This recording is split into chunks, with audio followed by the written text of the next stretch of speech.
안녕하세요. 좋은 하루 보내세요. 저희 채널이 마음에 드셨다면 좋아요와 구독 부탁드려요. 여러분의 응원이 힘이 된답니다. 자, 이제 실화를 하나 들려드릴게요.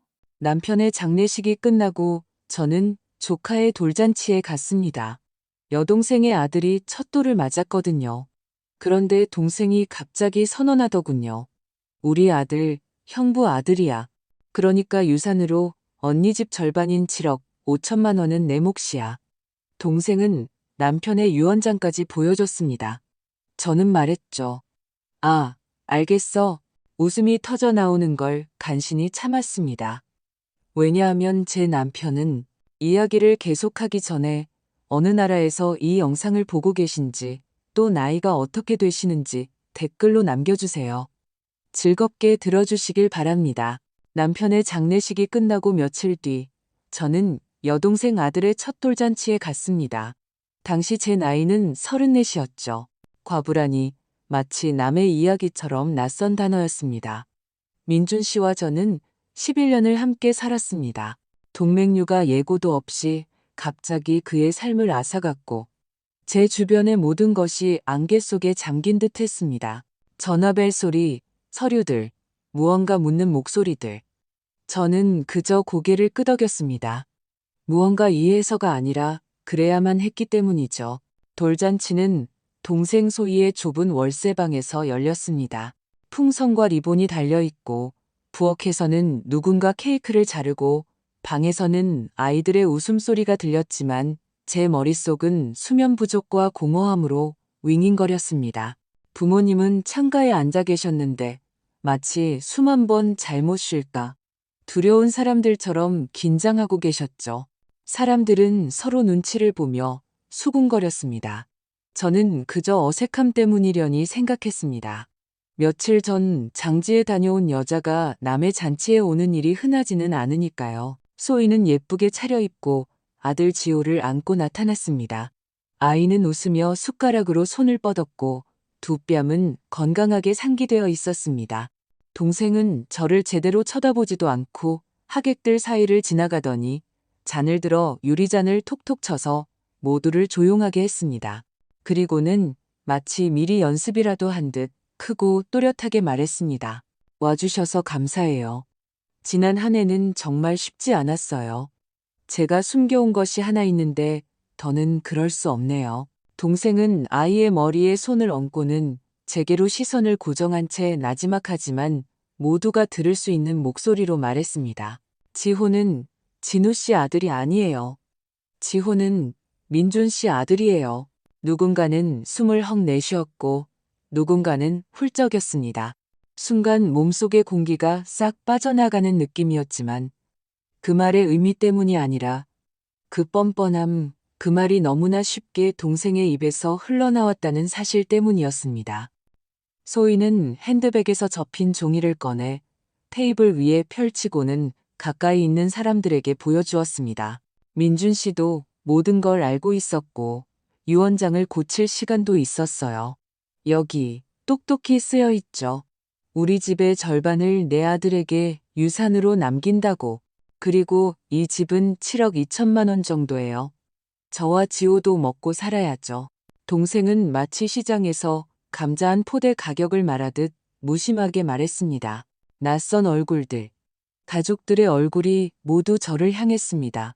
엄마는 접시로 시선을 떨궜고 아빠는 이미 뱉어진 말을 막으려는 듯 벌떡 일어설 기세로 허리를 폈습니다. 그때 마침내 자신이 어디에 있는지 깨달은 사람처럼 차분하고 고른 제 목소리가 들렸습니다. 알겠어. 그리고 입꼬리를 살짝 올리며 미소 지었습니다. 웃음이 목구멍까지 차올랐기 때문이죠. 그 웃음을 참을 수 있었던 건 그저 어른으로서 마땅히 표정을 관리해야 하는 곳에서 평생을 살아온 습관 덕분이었습니다. 제 이름은 서연입니다. 그해 저는 34이 되었고 과부가 되는 것이 이토록 조용할 수 있다는 생각은 한 번도 해본 적이 없었습니다. 비명이나 눈물이 아니라 문을 열었을 때 그곳이 텅 비어 있고 더는 찻잔을 옮겨놓는 사람이 없어 제자리에 놓여있지 않은 찻잔을 볼 때 마음속에서 삐걱거리는 녹슨 쇳소리 같은 것. 민준 씨와 저는 몇 년 전 한 자선 행사에서 만났습니다. 그는 첫날부터 사람들이 말하는 믿음직하고 똑똑하고 세심하고 과시하지 않는 관대함을 가진 그런 남자였습니다. 그는 해질녘 노을이 낡은 엽서처럼 물 위에 내려앉던 한강 공원에서 청혼했습니다. 그의 손은 따뜻하고 확신에 차 있었죠. 그 후 우리는 저녁이면 아이들이 공차는 소리가 들리는 오래된 서울의 아파트에 우리 집을 마련했습니다. 벽은 비뚤고 천장은 높았지만 우리는 힘든 삶에서 스스로를 건져내듯 인내심을 갖고 말없이 방 하나하나를 조금씩 고쳐나갔습니다. 우리에게 아이는 생기지 않았습니다. 의사, 검사, 기다림, 그리고 매번 겨울옷을 옷장에 개어 넣듯 조심스럽게 접어두었다가 매번 새 것처럼 꺼내보던 희망, 4번의 시도. 그리고 아무 말도 할 필요가 없을 만큼 모든 것이 명백했던 병원에서 집으로 돌아오던 길. 그날 저녁 민준 씨가 말했습니다. 그래도 우리는 멋지게 살 거야. 당신과 나 그걸로 충분해. 그는 제가 그 말을 믿게 할 만큼 진심으로 말했습니다. 우리는 우리가 할 수 있는 만큼 살았습니다. 일하고 수리비를 모으고 가끔 바다로 여행을 갔다가 돌아와서는 다시 우리 부엌과 복원해야 할 낡은 문에 대해 생각했습니다. 소희는 항상 우리 행복의 언저리에 있었습니다. 어리고 밝고 말과 행동이 가벼운 동생. 부모님은 약한 자식을 가엾게 여기는 방식으로 동생을 아꼈습니다. 눈 감아주고 빚을 갚아주고 제게 전화해서 이해하고 용서해달라고 부탁했죠. 아직 자리를 잡지 못했으니까. 저는 제 방식대로 이해했지만 거리를 두었습니다. 그런 동생과는 그러지 않고는 살 수 없었으니까요. 그렇지 않으면 동생은 제 삶을 마치 자기 집 안방처럼 드나들었을 겁니다. 동생이 지호를 낳았을 때 저는 아기 담요를 떠주었습니다. 아기가 옆에 깔고 편안히 잘 수 있는 따뜻한 네모 조각이 되도록 한 땀 한 땀 끈기 있게 실을 엮는 작업이었죠. 저는 꽃과 담요를 들고 산부인과에 찾아가 아기를 안아보며 생각했습니다. 아마 이렇게 되겠지. 나는 필요할 때 대신 봐주고 돌봐주고 분유를 가져다주는 이모가 될 거라고. 그때 민준 씨는 조금 떨어져 있었습니다. 저는 그것을 우리의 상처 때문이라고 생각했습니다. 우리 두 사람 모두 남의 아이를 보는 것이 고통스러웠으니까요. 그건 우리만이 이해할 수 있는 것이었습니다. 그리고 그날이 왔습니다. 민준 씨의 가방이 문 옆에 놓여 있었죠. 머리가 좀 아프네. 하지만 괜찮아. 나아지겠지. 그는 클라이언트와의 미팅 후 전화하겠다고 약속하며 짧게 입을 맞췄습니다. 전화는 왔지만 그에게서 온 것이 아니었습니다. 병원으로 오세요. 그들이 말했죠. 제가 도착했을 때 모든 것은 이미 끝난 후였습니다. 의사들은 익숙한 목소리로 순식간에 일어난 일이라고 했습니다. 아무것도 할 수 없었다고. 저는 그들을 보며 생각했습니다. 아무것도 할 수 없었다니. 오늘 아침에도 부엌 창문이 제대로 닫히지 않아서 손봐야지. 안 그러면 덜거덕거릴 텐데 라고 생각했는데 장례식은 마치 다른 사람의 손에 의해 치러지는 고통처럼 지나갔습니다. 저는 서서 듣고 고개를 끄덕였습니다. 계속해서 민준 씨가 늦고 있을 뿐 곧 들어올 것만 같았습니다. 기다리는 사람을 두고 오지 않을 사람이 아니었으니까요. 하지만 온 것은 그가 아니라 정적이었습니다. 그리고 곧이어 소인의 집에서 열린 아이의 돌잔치, 빠질 수 없는 자리였습니다. 가족이 가장 중요하다고 엄마는 항상 말씀하셨으니까요. 그런 순간에 맞설 힘은 없었습니다. 그리고 지금 동생의 목소리, 동생이 내민 종이, 동생이 주장하는 우리 집의 절반, 마치 식탁 위의 반찬을 나누는 이야기처럼 들렸습니다. 저는 마치 서툰 배우가 억양을 틀리고 관객들은 민망하지만 자리를 뜨기엔 너무 늦어버린 그런 저질 연극을 보는 것처럼 그 장면을 지켜보고 있었습니다. 알겠어. 저는 반복해서 말하고는 터져 나오려는 웃음을 감추기 위해 물을 한 모금 마셨습니다. 제가 왜 그때 웃음을 간신히 참았냐고요? 그건 다른 이야기입니다. 그리고 소희는 당연히 아직 그 이야기를 몰랐죠. 소희가 자신의 진실을 모두에게 공개하기 전까지 우리 이야기의 흐름은 아주 달랐습니다. 조용하고 평탄하고 인간적이었죠. 저와 민준 씨는 한자선 행사에서 만났습니다. 아이들, 병원, 입구에 기부함, 경매 물품이 놓인 테이블, 그림, 도자기. 누군가는 할머니의 장롱에서 꺼내온 LP판을 가져왔죠. 저는 그때 주최 측을 도와 명패를 놓고 명단을 확인하고 이름표를 바로잡고 있었습니다. 그러면서 자꾸만 한 수채화에 눈길이 갔습니다. 해질녘 서울의 한강변, 잔물결 이는 하늘, 창문에서 새어나오는 따뜻한 불빛, 특별할 것 없는 그림이었지만 눈을 뗄 수가 없었죠. 민준 씨는 그 북적임 속으로 마치 자신이 왜 왔는지 아는 사람처럼 걸어 들어왔습니다. 그는 인사를 하고 미소를 짓고 몇 번 입찰을 하더니 그 수채화의 가격을 장내가 술렁일 정도로 높였습니다. 그는 그림을 낙찰받자마자 제게 다가왔습니다. 저녁 내내 저 그림만 보시더군요. 그는 마치 저를 오래전부터 알았던 사람처럼 말했습니다. 이건 당신 집에 있어야 할 그림입니다. 그리고는 그림을 내밀었습니다. 저는 당황하고 부끄러워 어쩔 줄 몰랐지만 그는 늘 그랬듯이 억지나 수작 없이 그저 인간적으로 반발짝 물러섰습니다. 다음 날 우리는 이미 지하철역 근처의 작은 카페에 앉아 있었습니다. 진한 차를 마시며 보통 첫 데이트에서는 하지 않는 이야기들을 나눴죠. 두려움, 계획, 저녁에 부엌에서는 빵 냄새가 나야 하는지 아니면 구운 사과 냄새가 나야 하는지에 대해서. 민준 씨는 대기업의 변호사였지만 똑똑하면서도 거만하지 않았습니다. 웨이터의 이름을 기억하고 청소부 아주머니께 이름으로 감사 인사를 전하는 그런 사람이었죠. 그는 귀 기울여 들을 줄 알았고 그와 함께 있으면 내면의 소음이 폭풍우가 지나간 후처럼 잦아들었습니다. 8개월 후 그는 한강공원에서 청혼했습니다. 아래로는 강물이 흐르고 강가에서는 시원한 바람이 불어왔습니다. 지붕 위로는 모든 것이 시작되었던 그 수채화를 닮은 노을이 짙어지고 있었습니다. 그는 긴 연설을 하지 않았습니다. 그저 반지를 꺼내 제 손을 잡았고 저는 문득 우리의 미래가 선명하게 보였습니다. 시장에서 함께 고를 식기들, 봄이 오면 고쳐야 할 수도꼭지, 그리고 낡은 창문에는 어떤 커튼이 더 인간적인지에 대한 논쟁까지. 우리는 가까운 사람들만 초대해 조용히 결혼했고 첫 결혼기념일 직후 모험에 뛰어들었습니다. 안뜰이 있는 오래된 서울의 아파트를 산 것입니다. 천장 높이는 3미터에 가깝고 벽에는 금이가 있고 배선은 구식이었습니다. 하지만 창문은 안뜰을 향해 있었고 햇살이 잘 들었으며 베란다에는 페튜니아 화분을 놓을 공간이 있었습니다. 우리에게는 감당하기 힘든 돈이었습니다.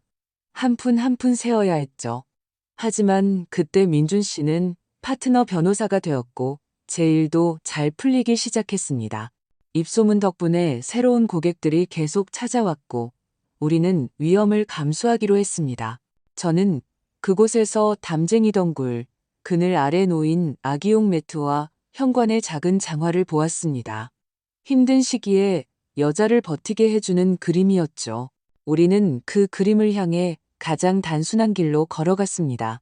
의사, 검사, 시술, 일주일, 한 달. 다음, 시술 이후로 미뤄지는 희망. 4번의 시험관 아기 시술. 각각의 시도는 마치 한 걸음만 더 내디디면 평지가 나올 것 같은 계단 같았지만 평지는 나타나지 않았습니다. 마지막으로 병원에서 돌아오던 길, 우리는 침묵 속에 차를 타고 있었습니다. 저는 창밖을 보았고 그는 팔걸이 위로 제 손을 잡고 있었습니다. 그 손길은 허리 아래에 놓인 따뜻한 찜질팩 같았습니다. 고통을 없애주지는 못했지만 견딜 수 있게 해주었죠. 집에 와서 우리는 차를 한 잔씩 따르고 부엌에 오래 앉아 있었습니다.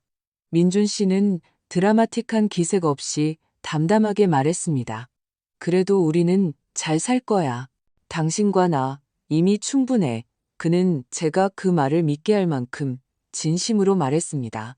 그 후 모든 것이 과시적인 기쁨 없이 진정으로 제자리를 찾아갔습니다. 우리는 일했고 주말에는 공원을 산책했고 가끔 일주일 정도 바다로 여행을 갔습니다. 돌아와서는 다시 우리 집에 매달렸습니다.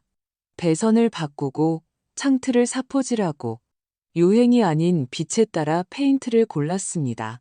민준 씨는 제 첫 독립 프로젝트들을 도와주었습니다. 샘플을 가져다 주고 실측할 때 끈기 있게 앉아 기다려주고 때로는 일을 더 간단하고 저렴하게 만들어주는 해결책을 제안하기도 했습니다. 저는 이 삶에서 차분한 머리가 얼마나 많은 것을 해결하는지에 놀랐습니다. 그는 요란하거나 과시하지 않으면서도 버팀목이 되어주었습니다. 제가 힘겹게 하던 일을 그저 맡아주었고 제가 이미 해내고 있는 것을 보면 물러섰습니다. 아파트는 점차 집으로 변해갔습니다. 우리는 낡은 문을 정성껏 복원해줄 장인을 찾았습니다. 부엌에는 넓은 식탁을 놓았습니다.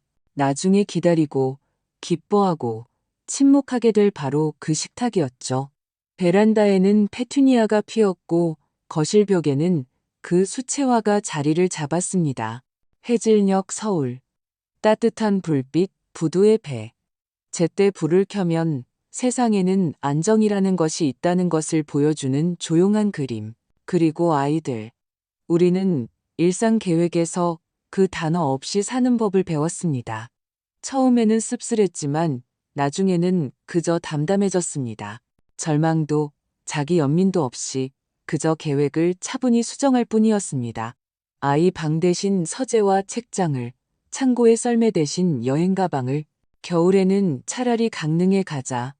오래전부터 그 오래된 도시의 눈을 보고 싶었어. 정말로 우리는 우리 힘에 맞는 기쁨을 선택하는 법을 배웠습니다.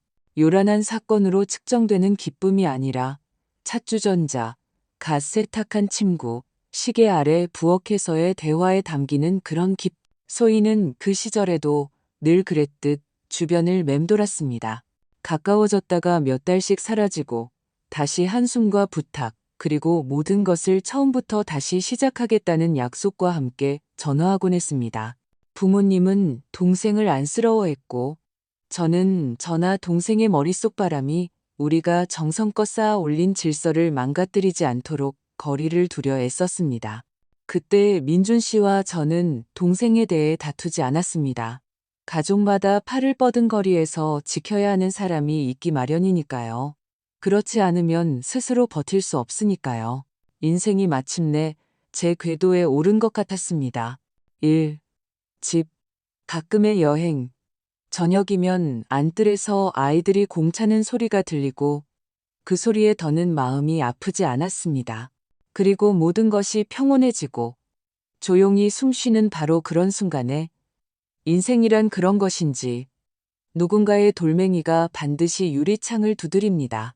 그 돌멩이가 어떻게 날아왔는지에 대해서는 다음 이야기에서 계속됩니다. 소희는 항상 짧은 호흡으로 살았습니다. 빨리 불타올랐다가 빨리 식었고 월요일부터 시작하겠다고 약속하고는 그 월요일을 매달 미뤘습니다. 그러다 진우 씨가 나타났습니다. 바에서 일하고 팔뚝에는 문신이 있었고 오토바이를 탔죠. 우리 부모님은 그를 보고 마치 외풍을 맞은 것처럼 얼굴을 찡그렸습니다. 그들은 별일 아닌 일로 다투다가 문을 요란하게 닫고 나간 뒤 똑같이 요란하게 이제 모든 것이 달라질 거라고 맹세하는 그런 열정적인 화해를 하곤 했습니다. 저는 거리를 두었습니다. 남의 열정은 강한 향신료 같아서 조금만 양이 많아져도 국 전체가 써지니까요. 소희가 임신 소식을 알린 것은 늦가을의 평범한 가족 저녁 식사 자리에서였습니다. 어떤 장엄함도 없이 그저 우리 모두가 식탁에 둘러앉아 감자 요리를 먹고 엄마가 아끼는 자수 냅킨이 놓여 있을 때였습니다. 갑자기 눈물, 떨리는 입술, 불안한 손. 그 말들은 마치 자기 자신도 믿지 못하는 것처럼 들렸지만 우리는 이미 기뻐해야 했습니다. 제 안에서 무언가 쿡 쑤셨습니다. 날씨가 변할 때 오래된 상처가 쑤시듯이 질투가 아니었습니다. 그저 꿈꿨던 몸의 기억이었죠.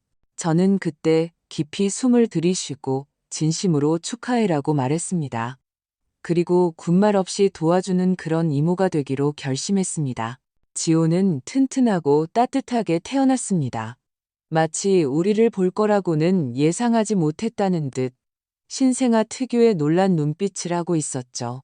저는 저녁마다 한 코 한 코, 한 생각 한 생각, 아기가 부드럽고 편안하도록 떠주었던 담요와 꽃을 들고 산부인과에 갔습니다. 소희는 첫날부터 자주 전화했습니다. 애가 멈추지 않고 울어. 아무것도 못하겠어. 밤에 좀 와서 봐줄 수 있어? 저는 가서 아기를 안고 달래고 낮은 목소리로 옛 동요를 불러주고 주전자에 물을 올리며 속삭였습니다. 숨 쉬어, 서연아, 다 지나갈 거야. 민준 씨는 조카에게 따뜻하게 대했지만 조금 거리를 두었습니다. 마치 우리의 조용한 내면의 질서를 지키려는 듯이 그때 저는 그것을 단순히 우리 두 사람이 아직 아이라는 주제에 닿는 것이 고통스러웠기 때문이라고 설명했습니다. 설령 그것이 남의 집 서랍장 위에 놓인 아기 신발이라 할지라도. 그러다 모든 것을 뒤바꾼 그 아침이 왔습니다. 민준 씨는 얼굴을 찡그렸습니다. 머리가 띵하네. 하지만 미팅을 빠뜨릴 수는 없었죠. 그는 불평에 익숙하지 않은 사람처럼 웃었습니다. 제가 목도리를 건네주자 우리는 점심 후에 통화하기로 약속했습니다. 그리고 전화벨이 낯선 목소리로 울렸습니다. 그 후 모든 것이 병원 복도처럼 흘러갔습니다. 똑같은 가운을 입은 사람들, 귀를 덮여주지 못하는 짧은 문장들, 그리고 무거운 외투처럼 어깨를 짓누르는 침묵. 집에 돌아왔을 때 부엌 싱크대에는 얇은 도자기 찻잔이 놓여 있었습니다. 바닥에는 마시다. 남은 아침의 흔적이었기에 남아 있었고, 그날 진짜처럼 느껴지는 것은 그것뿐이었습니다. 장례식과 추모식은 마치 다른 누군가가 저를 대신해 치른 것 같았습니다. 저는 고개를 끄덕이고 약속을 잡고 장례 음식들을 가져왔습니다. 그러면서도 계속해서 귀를 기울였습니다. 혹시 익숙한 문이 쾅 닫히는 소리가 들릴까봐.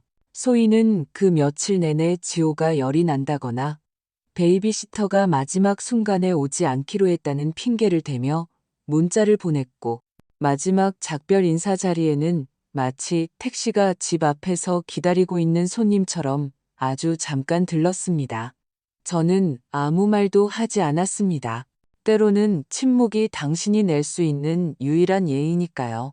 장례식 후 일주일은 차가운 목처럼 끈적하게 흘러갔습니다. 엄마는 매일 전화했습니다. 대화를 나누기 위해서라기보다는 살아야 한다는 것을 상기시키기 위해서였죠. 그런데 그때 지호의 첫 돌잔치가 있다는 사실을 알게 되었습니다. 저는 이불 밑에 숨어 있다가 봄에나 나오고 싶었지만 엄마는 그녀의 영원한 말을 했습니다. 가족은 중요해. 민준 씨도 네가 가길 바랐을 거야. 저는 일어나서 컵을 닦고 선물을 챙겨 길을 나섰습니다. 소희의 집은 변두리의 월세방으로 관리인 아저씨가 모든 사람의 얼굴을 아는 그런 곳이었습니다. 안에는 풍선과 생일 축하 포스터가 붙어 있었죠. 부엌에서는 달콤한 크림과 커피 냄새가 났고 방에서는 아이들이 웃고 있었습니다. 어른들은 마치 제가 겨울 공기를 몰고 들어온 것처럼 수군거렸습니다. 아빠는 저를 보자 활기를 띠었고 엄마는 냅킨을 만지작거리며 눈을 들기를 부끄러워했습니다. 저는 서서 생각했습니다. 내 안에는 다른 달력과 다른 날짜가 있는데 축제 속에 있다는 것이 얼마나 이상한 일인가. 소희는 화려하게 차려입고 나왔습니다. 그녀의 얼굴의 어린 빛은 살아있는 기쁨이라기보다는 무대 조명에 가까웠죠. 그녀는 숟가락으로 잔을 톡톡 쳐서 조용히 해달라고 요청했습니다. 그리고 저는 그녀의 숨소리만으로도 지금 나올 이야기가 촛불이나 아이에 대한 것이 아님을 알 수 있었습니다. 그녀의 핸드백에는 접힌 종이가 들어 있었고 바로 그 종이 때문에 저는 곧 뺨이 저릴 정도로 웃음을 참아야 했습니다. 소희가 숟가락으로 잔을 두드리자 소음이 잦아들었습니다. 그녀는 마치 월세방이 아닌 무대에 선 것처럼 자신감 있게 말하기 시작했습니다. 축하해 감사하고 힘든 한 해에 대해 한숨을 쉬더니 지호의 머리에 손을 얹었습니다. 이걸 숨겨왔어요. 그녀가 말했습니다. 하지만 더는 그럴 수 없어요. 지호는 진우 씨 아들이 아니에요. 지호는 민준 씨 아들이에요. 방 안의 공기가 멎는 듯 했습니다. 누군가 식탁볼을 잡아당겨 찻잔이 받침에 부딪히며 쨍그랑 소리를 냈습니다. 아빠는 허리를 폈고 엄마는 마치 그 자수 속으로 빠져들 수 있기라도 한 듯 냅킨만 뚫어져라 쳐다봤습니다. 소희는 멈추지 않았습니다. 핸드백에서 접힌 종이를 꺼내 테이블 위에 펼치고 몸을 앞으로 숙였습니다. 민준 씨는 모든 걸 알고 있었어요. 그는 유언장을 바꿨죠. 우리 집의 절반을 내 아이에게 정당하게. 그녀는 영수증의 금액처럼 건조하게 말했습니다. 몇몇 사람들이 더 가까이 다가와 수군거리기 시작했습니다. 저는 그녀를 보며 말 자체보다는 그녀가 얼마나 능숙하게 멈춤과 시선을 유지하는지에 대해 생각했습니다. 연습했구나. 볼 수 있을까? 저는 차분하게 물으며 종이를 향해 손을 뻗었습니다. 그녀는 살짝 움찔했습니다. 아마도 비명을 예상했다가 정중한 요청을 받아서였을 겁니다. 저는 종이를 펼쳤습니다. 관인은 복사본에 찍은 도장 같았고 공증인의 등기 번호는 없었습니다. 공증인 이름에는 오타가 있었고 날짜는 일요일이었습니다. 그날은 공증사무소가 문을 열지 않죠. 문구는 다른 양식에서 베껴온 듯 했습니다. 피를 나눈 상속인 같은 표현은 쓰지 않거든요. 서명은 비슷했지만 다른 사람의 것이었습니다. 민준 씨는 항상 이름 마지막 글자 뒤에 짧은 선을 그었는데 여기에는 마치 예쁘게 쓰려고 애쓰는 학생처럼 넓은 곡선이 그려져 있었습니다. 저는 종이를 원래대로 조심스럽게 접어 소희에게 돌려주며 여전히 고른 목소리로 말했습니다. 보여줘서 고마워. 이제 가봐야겠어. 그녀의 입술이 떨렸습니다. 이게 다야? 아무 말도 안 할 거야? 여기서 할 말은 없어. 제가 대답했습니다. 오늘은 지호의 생일이잖아. 조용히 이야기하자. 저는 부모님께 돌아서서 아빠를 안아드렸습니다. 엄마에게는 고개를 끄덕였습니다. 엄마의 눈은 동정심 때문이 아니라 곧소란이 벌어질까 두려워 젖어 있었습니다. 아무도 아무것도 시작하지 않았습니다. 밖에서는 차가운 크림 냄새와 젖은 유모차 바퀴 고무 냄새가 났습니다. 저는 차까지 걸어가 문을 닫고 오랫동안 잠수한 후처럼 숨을 내쉬었습니다. 웃음이 저절로 터져나왔습니다. 즐거운 웃음이 아니라 거짓말이 어설프고 뻔뻔할 때 나오는 그런 웃음이었죠. 저는 핸들을 잡고 생각했습니다. 주변 모든 사람이 자기보다 어리석을 것이라는 저 자신감은 대체 어디서 나오는 걸까? 하지만 중요한 것은 그 종이조차 아니었습니다. 가장 중요한 것을 소희는 몰랐고 알 수도 없었습니다. 그리고 그 중요한 것은 그녀의 핸드백에 들어있지 않았습니다. 그것은 위조할 수 없는 다른 곳에 있었습니다. 아침이 되면 저는 우리의 진실이 보관된 그곳으로 갈 것입니다. 아침에 저는 전화를 거는 대신 위조할 수 없는 것이 있는 그곳으로 향했습니다. 은행의 담당 직원은 저를 알아보고는 조용히 힘내세요라고 말하며 개인 열람실로 안내했습니다. 금속 상자, 열쇠, 심장 박동 소리가 들릴 만큼의 정적, 그리고 민준 씨가 살아있을 때 정리해둔 서류철. 그의 방식대로 깔끔하게 정리되어 있었습니다. 투명 파일, 날짜가 적힌 스티커, 반듯한 필체의 서명. 맨 위에는 공증된 유언장이 있었습니다.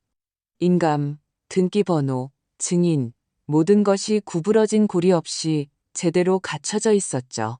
수증자는 조건이나 피를 나눈 같은 언급 없이 저였습니다. 유 원장은 우리 지인인 김영수 변호사가 작성한 것이었습니다. 이것은 핸드백에서 나온 종이 조각이 아니라 등기소에 기록되어 사는 문서였습니다. 그 아래에는 의료 서류들이 있었습니다. 비뇨기과 진단서, 정맥류 수술 기록, 그리고 같은 시기에 받은 정관 수술 기록. 날짜는 지호가 태어나기 2년 전이었습니다. 별도의 파일에는 몇 달 후의 검사 결과가 있었습니다. 무정자증, 어떤 말보다 더 많은 것을 설명해주는 건조한 한 줄. 우리는 그때 아무에게도 말하지 않기로 했습니다. 그 전까지 너무 많은 질문과 이불 밑으로 숨고 싶게 만드는 동정을 받았으니까요. 아는 사람은 셋뿐이었습니다. 민준 씨, 저, 그리고 주치의. 옆에는 부드러운 표지의 얇은 공책이 있었습니다. 민준 씨는 허세를 싫어했지만 정리는 좋아했습니다. 언젠가 한 가족 저녁 식사 후에 그는 침대 가장자리에 앉아 말했습니다. 이게 당신들 사이에 쐐기가 되길 원치 않지만 그렇다고 침묵하지도 않을 거야. 그때 제가 긴 업무 통화를 하는 동안 소희는 그에게 필요 이상으로 가까이 다가와 암시적인 농담을 하고 그의 소매에 손을 얹었습니다. 그는 물러섰고 나중에 처음으로 제게 그 사실을 털어놓았습니다. 우리는 이를 키우지 않기로 했습니다. 술과 남의 경계를 침범하려는 그녀의 영원한 욕구 탓으로 돌리기로. 이를 키우지는 않았지만 잊지도 않았습니다. 몇 주 후 그는 이 공책을 가져왔습니다. 이상하다고 생각되는 건 다 적어둘 거야. 드라마를 좋아해서가 아니라 나중에 우리가 미친 사람 취급당하지 않기 위해서. 공책에는 날짜, 장소, 짧은 인용문이 적혀 있었습니다. 사무실에 잠깐 들러 점심 먹자고 함. 이중적인 농담이 담긴 심야 메시지. 복도에서 껴안으려 하길래 그러면 안 된다고 말함. 불필요한 내용은 없었습니다. 사실의 기록이었죠. 그 아래에는 소희가 친구인 잔나와 나눈 대화 내용 프린트물이 있었습니다. 그때 저는 처음으로 남의 말이 나를 향한 것이 아닐 때 얼마나 쉽게 타이핑되는지 보았습니다. 제대로 연기하면 절반은 진짜 받을 수 있어. 친구가 서명을 똑같이 해줄 거야. 어차피 언니는 돈방석에 앉아있잖아. 나눠주겠지. 이 문장들만으로도 목이 바싹 마를 정도였습니다. 민준 씨는 이 서류철에 김영수 변호사의 편지도 넣어두었습니다. 본인이 작성한 유 원장임을 확인합니다. 사본 보관 중. 원본은 의뢰인에게 있음. 적법성 및 날짜 확인 가능. 김 변호사는 차분하고 드물게 말했지만 한 번 말했다 하면 기댈 수 있는 그런 사람이었습니다. 서류들 아래에는 제 이름이 적힌 봉투가 있었습니다. 민준 씨의 꾸밈없는 반듯한 필체. 저는 뜨거운 컵을 줄 때처럼 따뜻해지되 데이지 않으려고 오랫동안 그 봉투를 손바닥에 들고 있었습니다. 열었습니다. 나의 서연에게. 만약 당신이 이걸 읽고 있다면 내가 원하지 않던 일이 일어난 거겠지. 나는 당신 곁에서 100년을 더 살면서 소희의 어떤 장난이든 직접 해결하고 싶었지만 인생은 묻지 않는 법이니까. 여기 당신이 상처받지 않기 위해 필요한 모든 것이 있어. 제발 아무도 당신의 부드러움을 양보와 혼동하게 두지 마. 사랑해. 민준. 또다시 불필요한 말은 없었습니다. 살았던 방식 그대로 썼습니다. 저는 편지를 다시 접어넣고 떨림을 진정시키기 위해 평소보다 오래 한 곳을 응시했습니다. 그리고 서류 뭉치를 챙기기 시작했습니다. 유 원장은 별도의 폴더에, 의료 기록은 사본과 함께, 공책은 가방에, 대화 프린트물은 고무줄로 묶었습니다. 표지에 연필로 크게 진실이라고 썼습니다. 그렇게 하면 머릿속에 정리하기가 더 쉬웠으니까요. 은행에서 나오는 길은 갈 때와 달랐습니다. 저는 차를 몰며 며칠 만에 처음으로 깊게 숨을 쉬었습니다. 슬픔은 어디 가지 않았습니다. 그럴 수도 없죠. 하지만 그 옆에 명확함이 자리 잡았습니다. 목소리를 높여 다툴 필요도, 명백한 것을 증명할 필요도 없었습니다. 모든 것은 이미 인감과 숫자로 말해졌으니까요. 집에 와서 주전자에 물을 올리고 민준 씨와 제가 좋아하던 무거운 컵을 꺼냈습니다. 그 얇은 도자기는 견디지 못했을 겁니다. 그리고 김 변호사에게 전화를 걸었습니다. 그는 두 번째 신호음에 받았습니다. 목소리는 그의 편지처럼 여전히 차분했습니다. 서연 씨, 삼가조의를 표합니다. 무슨 일이시죠? 저는 핸드백에서 나온 유언장, 민준 씨의 아이, 집 절반에 대해 짧게 이야기했습니다. 그는 한숨이나 감탄사 없이 듣고 몇 번 날짜만 확인했습니다. 내일 뵙죠. 그가 말했습니다. 금고에 있는 거 전부 가져오세요. 그리고 깊이 파지만 깨끗하게 일하는 사람이 필요할 겁니다. 연락처를 드리죠. 저는 전화를 끊고 따뜻한 도자기에 손가락을 얹었습니다. 그리고 깨달았습니다. 이제부터는 감정이 아니라 일에 관한 것이라고. 소희에게 핸드백 속종이가 있다면 나에게는 진실이 담긴 서류철과 일을 끝까지 마무리할 줄 아는 사람들이 있었습니다. 그때는 아직 몰랐습니다. 그 파는 사람이 곧 우리 집에, 심지어 우리 엄마마저 눈 감는 습관을 잃게 만들 현실을 한 보따리 가져오리라는 것을. 김 변호사는 저를 예약 없이 만나주었습니다. 오래된 저택의 사무실, 어두운 색의 목재, 안뜰이 보이는 창문. 그는 말없이 듣고 가끔 날짜만 웃어치냐. 저는 테이블 위에 금고에서 가져온 서류철을 펼쳐 놓았습니다. 유언장, 의료 기록, 민준 씨의 공책. 김 변호사는 인감을 손가락으로 쓸어보며 고개를 끄덕였습니다. 이게 진짜군요. 그러고는 소희가 돌잔치에서 보여줬던 그 핸드백 속 종이를 들었습니다. 돋보기도 필요 없었죠. 문구는 공증 양식이 아니고 날짜는 일요일, 등기번호는 가짜, 서명은 위조됐습니다. 법무부에 제출하면 감정 결과가 이걸 증명해 줄 겁니다. 하지만 그는 안경 너머로 저를 보았습니다. 문제는 서류만이 아닙니다. 문제는 이걸 어떻게 처리하고 싶으신가요? 저는 솔직하게 대답했습니다. 세상에 떠들썩한 스캔들을 원하지도 않고 복수하고 싶지도 않아요. 하지만 민준 씨의 기억을 훼손하게 두지도 않을 겁니다. 김 변호사는 고개를 끄덕였습니다. 그렇다면 어른스럽게 행동해야죠. 첫 번째 방법은 사기 및 위조 혐의로 고소하는 겁니다. 두 번째는 개인적인 해결입니다. 거짓말의 사실을 기록하고 공개적인 정정을 요구하며 당신과 아이를 보호할 법적 합의서를 작성하는 거죠. 두 경우 모두 사실관계가 필요합니다. 우리 사람을 투입하는 게 좋겠습니다. 조심스럽게 파고 흔적을 남기지 않죠. 그는 번호를 불러주었습니다. 최동수, 전직 형사. 최 반장은 정오쯤 도착했습니다. 다부진 체격, 짧은 머리, 주머니가 거의 없는 재킷. 그는 마치 우리가 100년은 안 사이처럼 인사했습니다. 자리에 앉아 수첩을 꺼냈습니다. 순서대로 말씀해 주시죠. 저는 이야기했습니다. 돌잔치, 유언장, 가족들의 반응. 그는 진우 씨, 소희의 직업, 주거, 부모님에 대해 간단한 질문을 하고 민준 씨가 그의 공책에 썼던 것처럼 짧게 기록했습니다. 이틀만 주십시오. 그는 작별 인사를 하며 말했습니다. 수입, 지출, 임대, 병원, 양육비, 통화 기록을 보겠습니다. 답을 가지고 돌아오죠. 그 이틀은 유리창을 타고 흐르는 비처럼 끈적하게 흘러갔습니다. 저는 시계에 맞춰 살았습니다. 아침에는 샤워, 차, 업무 전화 몇 통. 저녁이 되면 기억이 윙윙거리는 침묵. 사흘째 되던 날 김 변호사가 직접 전화했습니다. 오시죠. 최 반장님도 와 계십니다.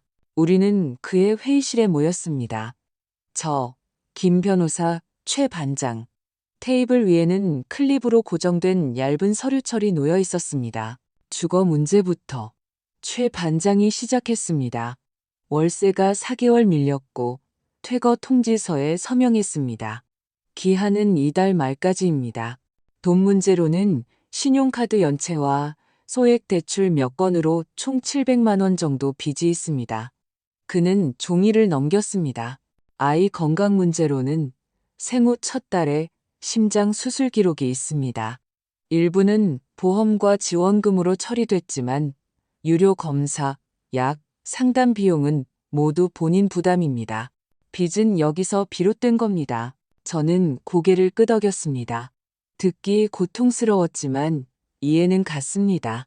진우 씨는요? 제가 물었습니다. 그는 어디에 있죠? 최 반장은 어깨를 으쓱했습니다.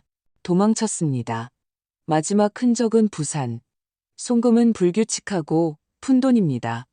그리고 다른 아이에 대한 양육비 미지급으로 오래된 집행영장이 걸려 있습니다. 음주, 폭행으로 인한 기록도 몇 건 있고요. 영웅적인 면은 전혀 없습니다. 그는 다음 프린트물을 밀었습니다. 이제 당신의 그 핸드백 속 종이 이야기로 넘어가죠. 소희 씨의 전화기는 오래전부터 클라우드에 백업되어 있었습니다. 게으른 탐정에게는 천국이죠. 여기 잔나라는 친구와의 대화 내용입니다. 그녀가 문을 열어줬던 친구죠. 그는 감정 없이 읽었습니다. 사망은 끔찍하지만 어쩌면 내게 마지막 기회일지도. 서연 언니 집은 7억은 좋게 넘을 거야. 제대로 연기하면 절반은 가져올 수 있어. 유원장은 어디서 구해? 데이브가 서명을 그려줄 거야. 그 친구는 잘해. 인터넷에서 민준 씨 서명 샘플을 찾았대. 자선 행사 사진에서 진짜 같을 거야. 서연 언니가 확인하기 시작하면 어떡해? 언니는 마음이 약해. 울면 넘어갈 거야. 항상 그랬잖아. 제 안에서 무언가 삐걱거렸습니다. 놀라움 때문이 아니라 알아차림 때문이었습니다. 이 말투는 제가 평생 들어온 것이었습니다. 어릴 때는 상처를 주었지만 이제는 집을 훔치려는 시도가 되었죠. 김 변호사는 차분히 종이를 접었습니다. 이것만으로도 경찰에 신고하거나 개인적인 대화를 나누기에 충분합니다. 게다가 우리에겐 실제 유언장, 의료기록, 민준 씨의 공책이 있죠. 그림이 명확합니다. 저는 말없이 테이블을 바라보았습니다. 서연 씨, 그가 부드럽게 물었습니다. 어떻게 하고 싶으세요? 저는 솔직하게 대답했습니다. 지호가 안전하고 정당하게 부양받기를 원해요. 치료, 교육, 소희가 파괴적인 행동을 멈추고 민준 씨의 이름이 더럽혀지지 않기를 원해요. 김 변호사는 고개를 끄덕였습니다. 그렇다면 이렇게 하죠. 합의서 초안을 준비합니다. 지호 명의의 목적 신탁 계좌, 오직 의료와 교육에만 사용. 지출은 당신과 제 동의하에 이루어집니다. 거짓말에 대한 공개적인 정정, 소희의 서면 사과와 약속, 심리치료, 재정관리, 직업. 어길 시 이 자료들을 가지고 경찰서로 갑니다. 최 반장이 덧붙였습니다. 그리고 그 잘생긴 진우 씨가 아이에게 접근하는 것을 공식적으로 후견인 제도를 통해 제안해야 합니다. 의사와 서류가 도움이 될 겁니다. 저는 고개를 끄덕였습니다. 마음이 조용해졌습니다. 기쁨 때문이 아니라 명확함 때문이었습니다. 한 가지만요, 제가 말했습니다. 요란한 장면은 없을 겁니다. 소희와는 우리 집에서 이야기할게요. 녹음은 하되 솔직하게 미리 알리고요. 김 변호사는 입꼬리를 살짝 올렸습니다. 그게 더 낫겠군요. 좋은 녹음기는 제가 구해드리죠. 저녁에 저는 부엌에 앉아 그 무거운 컵을 들고 식탁 위 수채화를 오랫동안 바라보았습니다. 놀랍게도 그림 위의 램프는 인생이 어두울 때조차 빛을 지켜주었습니다. 저는 전화를 들어 번호를 눌렀습니다. 소희야, 우리 이야기 좀 해야겠어. 제가 차분하게 말했습니다. 내일 이 시에 우리 집에서. 그녀는 잠시 침묵했고 수화기 너머로 그 무대적인 숨소리가 들렸습니다. 갈게. 저는 전화를 끊고 녹음기가 어떻게 켜지는지 확인했습니다. 그리고 문득 집이 아주 조용해졌다는 것을 깨달았습니다. 폭풍우가 오기 전 공기가 짙어지고 곧 번개가 칠 것을 정확히 아는 것처럼 정확히 이 시에 초인종이 울렸습니다. 제가 문을 열자 소희가 문 앞에 서 있었습니다. 잘 차려입고 마음을 다잡은 어떤 역할이든 연기하기 편한 바로 그 얼굴로 저는 그녀를 거실로 안내했습니다. 의자 두 개를 마주 보게 놓고 그 사이에는 작은 테이블, 그 위에는 물잔과 서류철, 그리고 녹음기가 있었습니다. 우리 대화를 녹음하고 싶어. 제가 말했습니다. 솔직하게, 내 동의하에. 나중에 누가 무슨 말을 했는지 다투지 않도록. 그녀는 거의 가볍게 고개를 끄덕였습니다. 녹음해. 난 숨길 거 없어. 저는 녹음기를 켜고 날짜와 시간을 말한 뒤 목소리로 동의를 구하고 그녀의 응이라는 대답을 기다렸습니다. 그리고 기기를 옆으로 밀어두었습니다. 네가 이걸 어떻게 보는지 이야기해봐.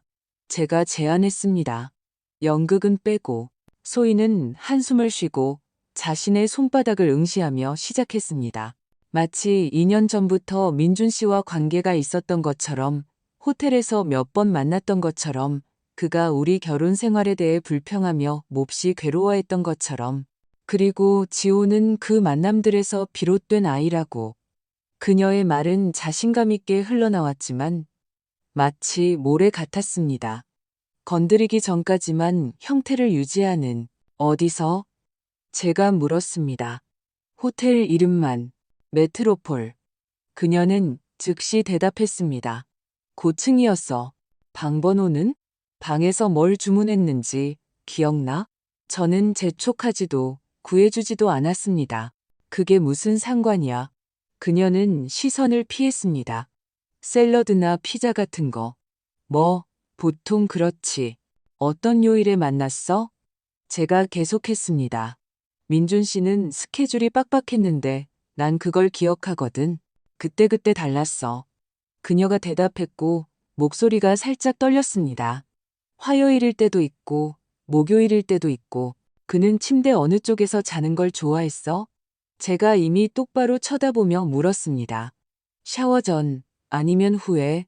그녀는 마치 불필요한 질문을 하는 의사를 보듯 저를 쳐다봤습니다. 그건 왜? 그게 사실인지 아니면 네가 본 남의 영화를 다시 이야기하는 건지 알기 위해서 제가 차분하게 말했습니다. 사실로 넘어가자. 저는 서류철을 펼쳐 맨 위에 의료 진단서를 놓았습니다. 정맥류 수술, 그리고 정관 수술, 날짜들, 검사 결과, 감정 없는 건조한 문장들이야. 지호가 태어나기 2년 전. 저는 목소리를 높이지 않고 말했습니다. 이후로 민준 씨는 아버지가 될 수 없었어. 이건 의사, 검사, 인감으로 확인된 사실이야. 원한다면 같이 가줄게. 직접 설명해 주실 거야. 소희는 창백해져서 종이를 들고 대충 훑어보았습니다. 이거 위조할 수도 있잖아. 그녀는 완고하게 말했습니다. 그럴 수 있지. 제가 동의했습니다. 하지만 이건 위조가 아니야. 의사에게 원본이 있을 거고 필요하다면 법정에도 나올 거야. 저는 두 번째 문서를 놓았습니다. 진짜 유언장. 여기 공증된 합법적인 유언장이 있어. 제가 계속했습니다. 모든 재산은 나에게. 피를 나온 운운하는 것도 없고 집 절반 얘기도 없어. 네가 돌잔치에서 보여준 건 가짜야. 너도 알잖아. 그녀는 침묵하고 가쁘게 숨을 쉬며 시선이 흔들렸습니다. 저는 서두르지 않았습니다. 다음 파일을 넘겼습니다. 몇 장의 프린트물. 이건 잔나와의 대화 내용이야. 데이브가 서명을 그려줄 거야. 집이 7억은 해. 절반은 가져올 수 있어. 서연 언니는 마음이 약해서 눈물에 넘어갈 거야. 알아보겠어? 소희는 잠시 눈을 감았습니다. 저는 목소리의 떨림을 참았습니다. 민준 씨의 일기. 네가 그에게 어떻게 접근했는지, 어디서, 언제 그랬는지 기록되어 있어. 정확하게, 날짜별로. 드라마 때문이 아니라 내 연극에 우리가 바보처럼 눈을 동그랗게 뜨지 않기 위해서. 그녀는 손가락을 깍지 꼈고 호흡이 흐트러졌습니다. 그리고 마지막. 제가 이미 단호하게 덧붙였습니다. 나에겐 선택지가 있어. 사기 및 위조 혐의로 고소하거나 아니면 여기서 지금 어른으로서 결과는 따르지만 경찰 없이 대화하는 것. 신중하게 생각해. 폭풍 후 전처럼 짙은 침묵이 흘렀습니다. 소희는 서류에서 시선을 떼고 물잔에 고개를 박았습니다. 그녀는 쉰 목소리로 말했습니다. 내가 실수했어. 나는 몰랐어. 그가 그런 일이 있었는지. 그녀는 의료 서류를 가리키며 고개를 끄덕였습니다. 나는 월말에 쫓겨날 판이고 빚도 있고 진우 씨는 사라졌어.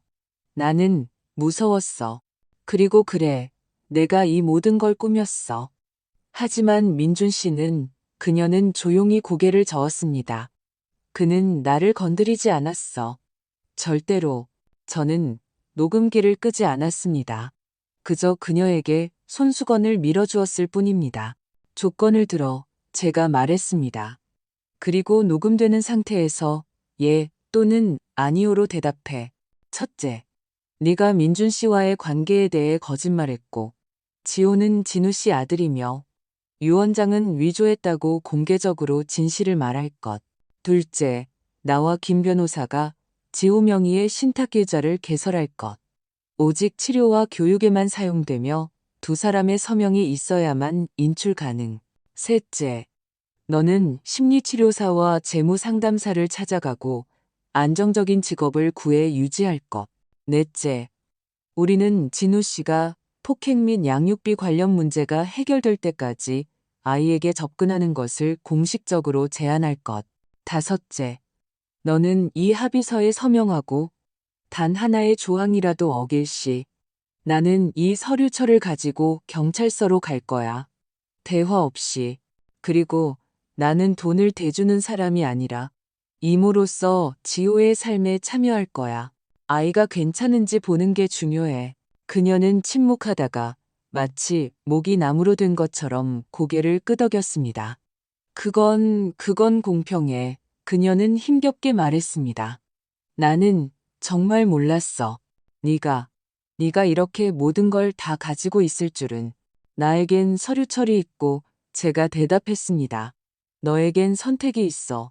소희는 깊이 숨을 들이쉬고 눈을 닫고 녹음기를 보았습니다. 동의해. 그녀는 또렷하게 말했습니다. 모두 말하고 서명할게. 다만 당분간 살 곳 좀 도와줘. 지호가 아파서 나 혼자는 감당이 안 돼. 아이에게 도움이 되는 만큼만 도울 거야. 제가 모호함이 없도록 말했습니다. 내일 11시에 김 변호사 사무실에서 그가 모든 걸 처리할 거야. 그리고 토요일 저녁 7시에 우리 집에서 가족 식사. 거기서 부모님 앞에서 진실을 말해. 지금 녹음으로 확인하자. 그녀는 이미 더 빨리 고개를 끄덕였습니다. 알았어. 저는 김 변호사가 이메일로 보내준 합의서 초안으로 손을 뻗어 그녀 앞에 놓고 서명과 날짜를 적을 곳을 보여주었습니다. 그녀의 손은 떨렸고 볼펜이 종이를 긁었습니다. 그리고 그녀가 마침표를 찍었을 때 제가 말했습니다. 토요일에 할 말을 지금 짧게 해봐. 나중에 그런 뜻이 아니었다는 말이 나오지 않도록. 소희는 허리를 폈습니다. 서류철을, 녹음기를 보았습니다. 그리고 현관문이 조용히 딸깍 소리를 냈습니다. 누군가 자물쇠에 열쇠를 돌렸습니다. 그 딸깍 소리는 우리 집 자물쇠 소리가 아니었습니다. 옆집 이웃이 열쇠를 돌린 것이었죠. 문이 쾅 닫히고 아무 일도 없었다는 듯 다시 정적이 찾아왔습니다. 소희는 맞은편에 앉아 마치 그 잔이 자신의 떨림을 가라앉혀 줄 수 있기라도 한 듯 두 손으로 잔을 잡고 있었습니다. 지금 말해 부모님 앞에서 말할 것처럼 제가 녹음기를 가리키며 상기시켰습니다. 그녀는 허리를 펴고 저를 보지 않고 제 머리 위 어딘가 허공을 응시하며 말했습니다. 제가 거짓말했어요. 민준 씨와는 아무 관계도 없었어요. 지호는 진우 씨 아들이에요. 유 원장 서류는 제가 위조했어요. 부끄럽습니다. 저는 고개를 끄덕였습니다. 우리는 그렇게 헤어졌습니다. 내일 김 변호사 사무실에서 만날 것과 토요일 저녁 가족 식사에 대해 약속하고서 김 변호사 사무실에서는 모든 것이 빠르고 군더더기 없이 진행되었습니다. 그는 합의서 초안을 소리내어 읽었고 우리는 세부 사항만 수정했습니다. 지호 명의의 목적 신탁 계좌, 치료, 약, 검사, 그리고 나중에는 교육. 저와 김 변호사 두 사람의 서명하에 지출, 소위의 공개적인 정정, 미사여구 없이 간단한 문구, 의무사항, 주일회 이상 심리치료, 재정관리, 무리한 대출 금지, 공식적인 고용. 진우 씨에 대해서는 의료 기록과 그의 과거 행적에 대한 정보를 첨부하여 후견인 기관에 신청. 문제가 해결될 때까지 1대1 만남 금지. 어떤 조항이든 위반 시 수집된 자료를 경찰에 넘긴다. 소희는 마치 교무실에서 생활기록부를 앞에 둔 학생처럼 듣고 서명했습니다. 서명은 떨렸지만 그녀의 것이었습니다. 토요일, 우리는 거실에 식탁을 놓고 접시를 차렸습니다. 엄마는 그녀의 라자냐를 가져왔습니다. 수년 동안 가족의 균열을 메우는데 사용했던 바로 그 음식이었죠. 부모님은 일찍 오셨습니다. 저는 나중에 딴소리가 나오지 않도록 녹음에 대해 설명했습니다. 아빠는 고개를 끄덕였고 엄마는 미간을 찌푸렸지만 아무 말도 하지 않았습니다. 모두가 자리에 앉아 저는 그저 말했습니다. 소희야, 부탁해. 그녀는 일어나 먼저 식탁을 보고 그 다음 우리를 보고는 우리 집에서 녹음기에 대고 했던 것과 같은 말을 했습니다. 연극 없이 아빠는 창백해져서 손을 움켜쥐었습니다. 엄마는 처음에는 안아주려 했지만 이내 손을 내렸습니다. 아마도 수년 만에 처음으로 포옹으로는 덮을 수 없다는 것을 깨달았을 겁니다. 왜 그랬니? 아빠가 낮은 목소리로 물었습니다. 네, 언니한테 어떻게? 무서웠어요. 소희가 대답했습니다. 그리고 늘 그랬듯이 어떻게든 빠져나갈 수 있을 거라고 생각했어요. 빠져나오지 못했습니다. 엄마는 습관적으로 한숨을 쉬었습니다. 그래도 우린 가족이잖아. 하지만 저는 그 말이 시럽처럼 식탁 위에 퍼지게 두지 않았습니다. 가족이라는 게 결과가 없다는 뜻은 아니에요. 저는 지호에게 도움이 되고 아이에게 유익한 만큼 곁에 있을 거예요. 하지만 경계선은 남을 거예요. 더 이상 급하니까 살려줘. 나중에 해결하자는 식은 없어요. 아빠는 오랫동안 막내딸뿐만 아니라 큰딸의 목소리도 처음으로 들은 사람처럼 천천히 고개를 끄덕였습니다. 엄마는 라자냐를 보며 포크로 모서리를 긋고 있었습니다. 우리를 보지 않기 위해서였죠. 우리는 모든 것을 실질적으로 논의했습니다. 지호를 위한 계좌, 치료, 직업, 진우 씨에 대한 후견 문제. 건조했지만 정직했습니다. 그들이 떠날 때 아빠는 저를 안으며 조용히 말했습니다. 자랑스럽다. 엄마도 안아주었지만 그녀의 눈은 슬펐습니다. 저와 작별하는 것이 아니라 우리 모두가 사이좋고 문제없이 지내는 그림과 작별하고 있었죠. 소희는 복도에서 머뭇거리다 문 앞에서 멈췄습니다. 나 정말. 그녀는 말을 더듬었습니다. 나 수년 동안 바보 같은 짓을 많이 했어. 노력할게. 약속한 대로 할게. 해. 제가 말했습니다. 이제 말은 아무 의미 없어. 행동으로 보여줘. 1년 후, 저는 작년 가을 민준 씨가 구근을 심었던 마당으로 나갔습니다. 따뜻한 흙, 첫노란 수선화가 빛을 향해 뻗어 있습니다. 민준 씨는 곁에 없고, 이 단순한 사실에 때때로 숨이 멎습니다. 하지만 꽃은 있고 제 시간에 맞춰 피어납니다. 이것이 남겨진 이들에게 위안이 됩니다. 지난 1년 동안 많은 것이 제자리를 찾았습니다. 지호의 계좌는 문제없이 운영됩니다. 약, 검사, 상담, 목적에 맞게 정확히 보고됩니다. 의사들은 심장이 괜찮지만 계속 지켜봐야 한다고 말합니다. 저는 아이를 공원에 데려갑니다. 아이는 비둘기를 보면 깔깔 웃는 법을 배웠습니다. 그리고 그 웃음소리 하나하나가 그리움을 투명한 막으로 덮어 그 막을 통해 숨을 쉴 수 있게 해줍니다. 소희는 놀랍게도 계획을 지키고 있습니다. 치과에서 관리자로 일자리를 구했습니다. 안정적인 스케줄, 분명한 월급, 드라마 없는 동료들, 보고를 위해서가 아니라 자신을 위해 심리 상담을 받습니다. 때로는 처음으로 자신이 오랫동안 자신의 삶이 아니라 빨리 불타오르고 빨리 꺼지는 것들로 살아왔다는 것을 깨달았다고 이야기합니다. 우리는 팔을 뻗은 거리에서 지냅니다. 우정은 없지만 전쟁도 없습니다. 그런 척하는 것보다 이게 더 정직합니다. 부모님은 새로운 규칙에 익숙해졌습니다. 아빠는 이제 제게 어떻게 지내? 뿐만 아니라 구체적으로 뭐 도와줄 거 없니? 라고도 묻기 시작했습니다. 엄마는 이전처럼 모든 책임을 면제해주던 한숨 없이 막내에게 안 되라고 말하는 법을 배웠습니다. 저는 모든 사람이 존경하는 강한 여성이 아니라 단순한 것들에서 제 버팀목을 찾았습니다. 옆 동네 성당의 지원 모임에서는 불필요한 것을 묻지 않고 남의 고통을 가로막지 않습니다. 민준 씨의 이름을 딴 재단에서는 김 변호사와 함께 기업 법무와 정직한 실무를 꿈꾸는 저소득 가정의 법대생들을 위한 장학금을 시작했습니다. 그리고 친구들, 그들은 그저 찾아와서 공허함이 아닌 존재감으로 올바르게 침묵할 줄 압니다. 가끔은 이 교수님을 만납니다. 윤리학 교수인데 어느 날 재단 행사에 기부하러 와서는 꽃 대신 저녁에 사무실에서 눈이 피로하지 않도록 소형 탁상 램프를 가져다 주었습니다. 우리는 박물관에 가고 책에 대해 논쟁하고 차를 마십니다.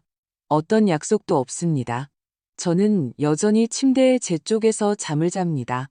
이것은 외로움이 아니라 아침이 침묵 속에서 시작되더라도 그 아침이 왜 필요한지 아는 그런 질서입니다.